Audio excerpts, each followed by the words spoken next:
উপস্থিত সকলকে শুভ সন্ধ্যা। আমার প্রকাশিত কাব্যগ্রন্থ জীবের প্রেম থেকে একটি কবিতা।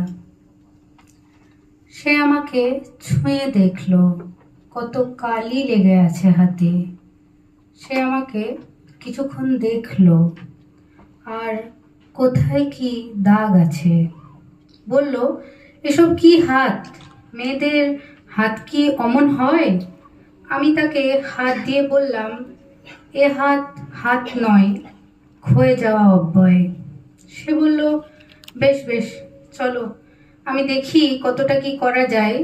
ওর হাতে হাত রেখে চলে এসেছি একাই। একা একা ওর সঙ্গে কথা হয় হাত বিষয়ক। সে বলে, ও হাত হাত নয়, অ্যাটম ও বিস্ফোরক। ভাবলাম ফিরিয়ে দিল, আমাকে কি নেওয়া যায়? সে বলে, এদিকে এসো, তাকাই ভালোবাসায়। আমি তড়িঘড়ি উঠি, আর জড়ানো যাবে না। এসেই তৎক্ষণাৎ বলল, আমি চুকিয়ে দেব তোমার জমানো সব কান্না।